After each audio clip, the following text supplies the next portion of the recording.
Hello everyone. Today we are going to see notes making. Okay, notes making is used to remember concept easily. Okay, எதுக்காக notes எடுக்கிறோம்? அந்த concept particular கான்செப்டை நம்ம ஈஸியாக remember பண்ணுறதுக்காக தான் நோட்ஸ் எடுக்கிறோம். ஓகேங்களா?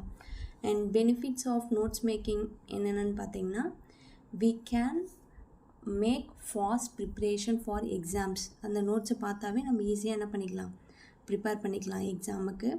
And we can gather the main ideas effectively. அந்த மெயின் ஐடியாஸ் வந்து ஈஸியாக நம்ம என்ன பண்ணிக்கலாம், கேப்சர் பண்ணிக்கலாம். அண்ட் நோட் மேக்கிங்னால நம்ம என்ன பண்ணிக்கலாம், ஈஸியாக சம்மரைஸ் பண்ணிக்கலாம். அந்த ஹோல் எஸ்ஸேவோட சம்மரியை நம்ம ஈஸியாக ரிமெம்பர் பண்ணுறதுக்காக யூஸ் பண்ணுறது தான் நோட் மேக்கிங். ஓகேங்களா? நோட் மேக்கிங்கில் வந்து பார்த்திங்கன்னா டிஃப்ரெண்ட் டைப்ஸ் இருக்குது. என்னென்னு பார்த்திங்கன்னா, காலேஜ் நோட் மேக்கிங். இப்போ கிளாஸில் வந்து ப்ரொஃபஸர்ஸ் யாராவது கிளாஸ் எடுக்கிறாங்கன்னா அதை வந்து நீங்கள் நோட்ஸ் எடுப்பீங்களா, that one is college note making. Digital note making. Digital note making means you are taking notes in phone or laptop. That is digital note making. And therapist note making, it is therapist, doctors will take notes about patients பற்றி notes எடுக்கிறாங்கல்ல, that one is therapist note making. And final one is student note making. Student note making means students of school or colleges will take notes for their exams and easy preparations. அதை ஈஸியாக prepare பண்ணுறதுக்காக என்ன பண்ணுவீங்க, you will write things. That is called student note making. Totally 4 types we have seen: college note making, digital note making, therapist note making and student note making. ஓகேங்களா? Note மேக்கிங்னு கேட்டாங்கன்னா first explain what is note making.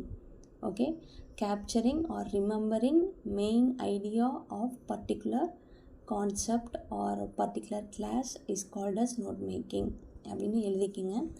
And அதோட benefits போட்டுக்கோங்க. Finally you have to give types of note making.